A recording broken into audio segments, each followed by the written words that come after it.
Every day's a school day, Alex. Every day's a school day.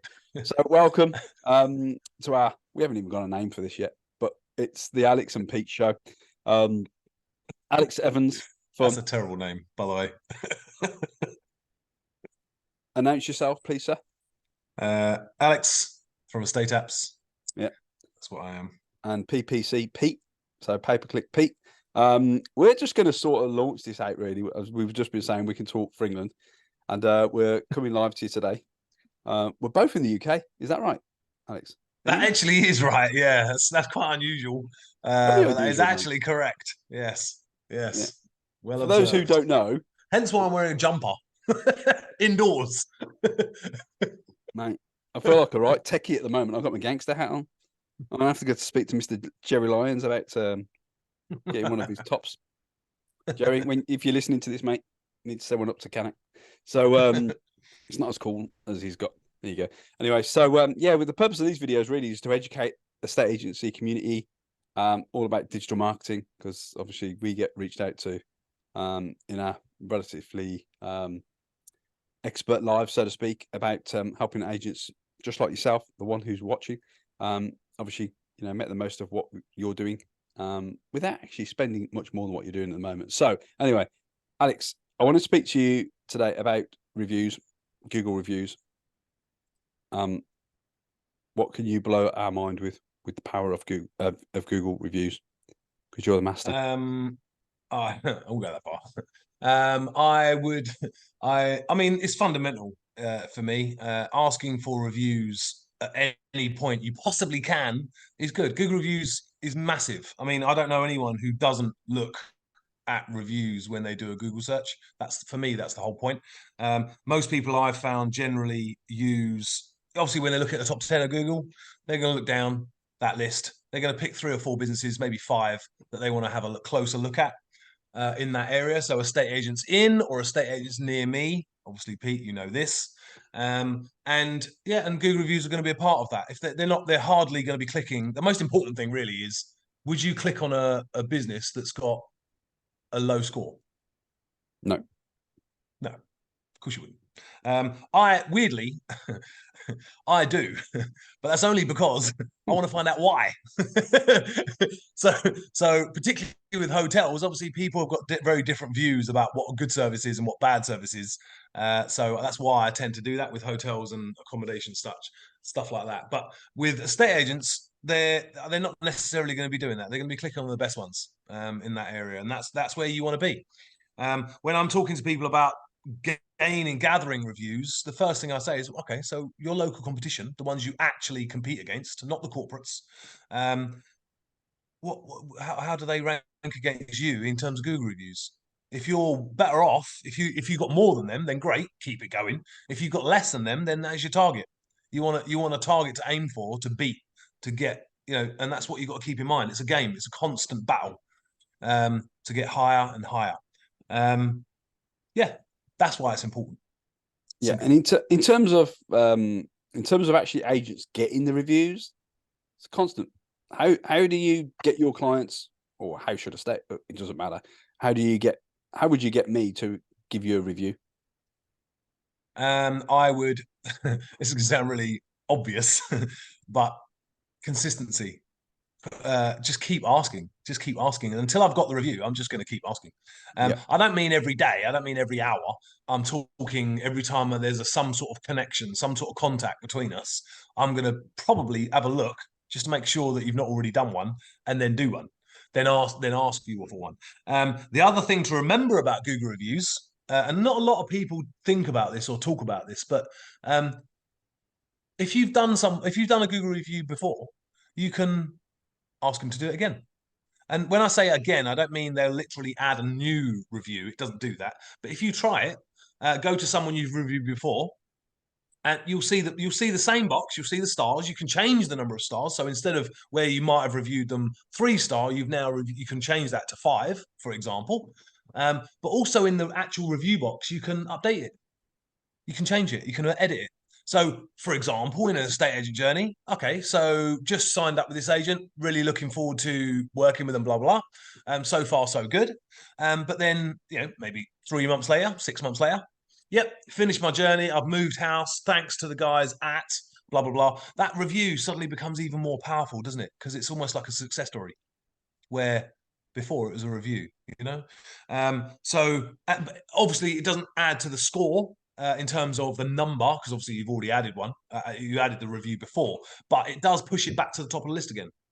And as I said, it's more powerful now than it was before. So really important. So I get a lot of people saying, yeah, but I've already asked them for a Google review. I can't do it again, can I? Yeah, you can. And How that's many, the reward. how many times have you asked them? Once. When? 4 years ago. Yeah. Ask her. Keep asking. Ask again. Yeah. Keep asking, because that experience is going to change, isn't it? With any business, that experience is going to change. So you want to just keep on point, and updating it every once in a while is definitely a good thing. So yeah. So sometimes if you look at my Google reviews, I'm not expecting you to, but you'll see that actually some of the recent ones are reviews that have been done before, quite clearly, because it says, and then they've added to it afterwards. And it just adds to the impact of the whole thing, because obviously that shows straight away that I've got clients that are still happy with me years down the line. That's the key. That's the key, isn't it? It's keeping it consistent, and also keeps everyone on the toes as well. Keeps exactly. Yeah. And people forget, people actually do read these things. This is, I can't tell you how much business I've got from people that have actually said, yeah, I kind of know what you're all about. I kind of know how good you are because I've seen your reviews. It's just as simple as that, and that's not just me, that's generally across the board. So always focus on reviews. By the way, we keep talking about Google reviews. Of course, you know this, Pete. It's not all about Google reviews. The part of the problem with Google reviews, and I get this quite a lot, is but not everyone's got a Google account. Yeah, you're right. Not everyone's got a Google account, but the ones that do, you want to focus on them. The other ones, you need to give them a choice. So maybe Facebook, maybe All Agents, maybe Esther's, and so on and so on. I mean, there's tons of other review platforms. There's tons. You just want to go with one that is easy to use. So it's for me, it starts with Google, obviously, and then giving them a choice to back that up on another platform if they haven't got Google, because they're not going to set up a Google account to review someone. That just doesn't happen. Oh no. But a lot of people have Gmail. But yeah, that is true. That is true. That is true. But yeah, but you say that, but obviously, with anyone who's got an Android phone, is going to have a Google account. Is going to have a Gmail account. Whether they use it or not is a different matter. But that you have to have a Gmail account to set up your Android. On an iPhone though, which is obviously a very popular phone, they don't need a Gmail account. So there is a part of the population that's never going to get a Gmail account because they don't need one. No, and they want to they want to go against the grain. But no reviews. Indeed. Yeah, I think Google reviews, because obviously Google search, Google ranking, and that jazz. It helps your ranking go up, especially from. I mean, one thing I'd like to note on reviews is that if you can, don't just get Alex is great, team is brilliant. Try and educate the landlord or the seller or the agent or whoever it may be on what to say in the comments. I.e., don't just say great 5-star, because there's no. You want a bit of, you're right. You want a bit of substance. Yeah, you want a bit of substance. Yeah. We found XYZ person after trying to sell our house or trying to get a development project done, took forever. Found herself really, really great. Key benefits are speed, all that sort of really helped our process of selling. So you can mention that. What I've started doing when I send out a review request, I actually have a paragraph. If it's generally a relatively new client, I actually include a paragraph to say, look, in terms of focal points, you could think about these, and here's a few suggestions. What was the onboarding process like? What was the actual production process like? How's it been after launch, and so on? And I just give them a few touch points. Not everyone's going to follow it, of course. You can't force anyone to do anything, but give them a couple of bits of inspiration, yes. But it depends on who the client is, of course. That's it. Letting agents are after landlords or in property investors. Yeah. Estate agents traditionally are after sellers, and buyers wherever they come from, but it always helps, like you say, people do read it and go, you know, Alex was fantastic, and then they'll come across a competition who's got no reviews. Who are they going to go to? No, I know. Yeah, I know. You know. It's and especially because we deal with a lot of startups. Well, I mean, the first thing I always talk about when I talk to a startup is, guys, you've got to be ready for the onslaught that is battering people for review requests, because you're starting out from zero. You know, you need to get to a certain level to kind of not is almost to be in the game. Do you know what I mean? To be actually considered. You know, yeah, you're gonna get leads from other sources, and of course they're not going to necessarily think about reviews because that's not the point in their journey that they're going to go. But nonetheless, you don't know who's going to find you on Google. You just don't. So very important, absolutely. To be honest, not even very important, critical. I'm going to say critical. Like having a website now, you do need that. Yeah, they are like, you know, the fork and knife and fork, aren't they? You can't just. Yeah. You know. Question for you, Pete, though. So how does it affect the pay-per-click side? What's the connection there? We get that, and they help, but they don't have a hindering effect. They are Google property, but it's like search engine optimization or optimizing your website when you're optimizing blogs and things like that. From a paid perspective, there's no diminishing or improvement. So they are separate. They are separate completely. Obviously, you're paying Google for the traffic, so they're gonna take the money either way. You're not going to get lesser cost per click, but you're most likely going to get better, more conversions, because once they see your reviews, so it does help in the end. If you come out of it, it's not going to suddenly go from £1 a click to 20 pence a click because you got a Google review. But what happened is that £1 that you give to Google for the instant traffic, say from someone's, they're going to see your ad and see your review. They're going to go, yeah, they're trusted. Yeah, actually, that's a really nice way of putting it. Actually, and actually that's also, so it's the same thing when you look at a list of results. You're probably going to click on the highest rated ones, aren't you? And if it's even more higher rated than all the others, like by a substantial chunk, you know, it's almost like a done deal before they've even landed. It's up to you to mess it up, type thing, isn't it? Do you see what I mean? Once they've once they've seen your site, once they've got in contact with you, it's then on you to kind of mess it up. But they've already got a really good impression before they've even seen you. Yeah. So providing you answer the phone and you're nice and polite and you answer your emails. Anyway, another story. Won't go into that. We'll leave that for the next episode. We'll do that one in the future. We'll end this short and brief episode today, Alex, because if that's okay with you, have you got any other things about reviews, particularly? I mean, there's always a valid point about when to ask for reviews. Most agents I speak to generally ask at the end of a process, at the end of a journey. So basically, when the property is exchanged. For me, that's always a bit late. Yeah, very late, because they're basically thinking about what's next in their life. You know, they're going to renovate the property they just bought. They're now thinking about moving to somewhere else. They're buying a new car, whatever it is, doesn't matter. You ain't in that journey anymore. So you asking them once or twice, yeah, you get away with that. But 3, 4, 5 times after, you just can't do that, you know. So for me, it's always good to try and open up new opportunities earlier on in that process. So when they've got good viewing, good offers, that sort of all those little touch points there. Whenever basically a client is going to be it's going to be a happy moment for that client. That's the touch point you want. And yeah, just get into the habits. It's all a habit. It's just literally, it's all a habit. It's just I always find it strange that most agents I speak to ask at the end. It's too late by then. It's really too late. Yeah. At the point of when they're either, like you say, tired, they just want to get in. They got the boxes, and you're going, "Can you give us a review?" At that point, they're just not going to do it, are they? Yeah. You've effectively been hopefully their best friend for the last 9 months. Yeah. You don't want to part as like sort of just going, oh, "Thanks." You want to go. What sort of thing, go with the flowers, go with the champagne, and then you never see you again.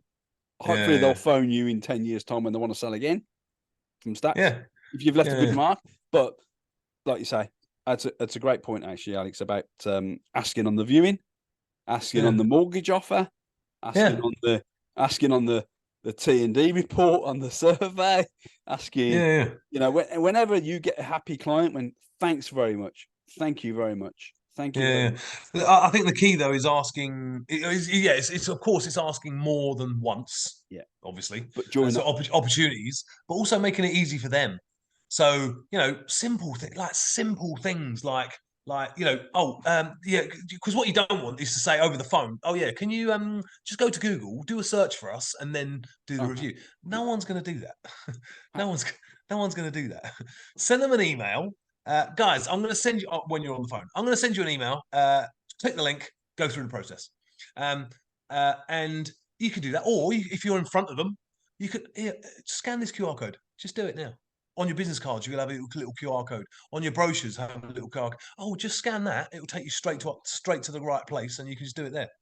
Just make it easy for people to do it, because the more easier you make it, the better, and the more actual conversion, going back to your word, the conversion word, that you're going to get. It's really simple. Clients. You just got to make it easy. Yeah, and I was going to say something then. I forget what it was, but to make it very easy, I mean, literally send a link in text message. Yeah. See, yeah. Hyperlink that, again, yeah. I mean, a lot of agents I know use WhatsApp as well. Well, I mean, just drop it in there. Just drop it in there. It's just trying to make it wherever they are, you want to catch them, but you want to do it more often than just at the end.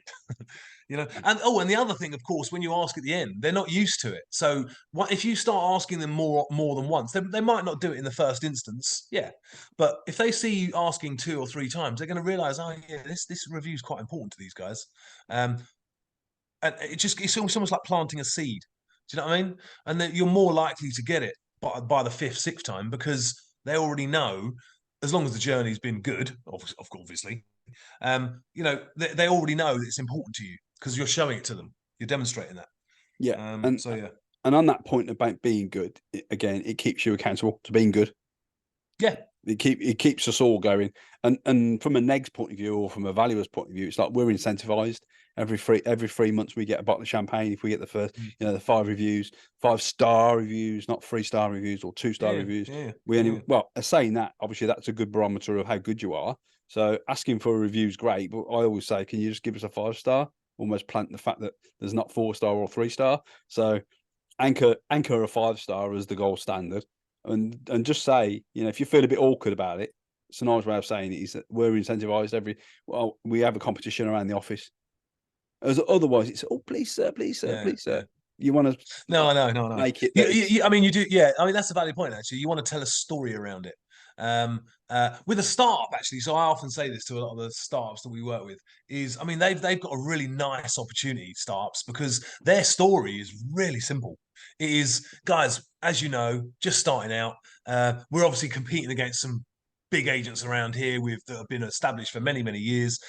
Hopefully you've enjoyed your experience with us. Please give us a review. Help others see the value we provide. It's all about that startup point, that is a nice intro. And that, again, it's just tugging on heartstrings, isn't it? That's all it's doing. But all these little things are going to add up, compounding effect over a period of time, 6 months. If you've asked 100 people, you're going to have 80 reviews. You're going to be the best in town. Yeah. It's not.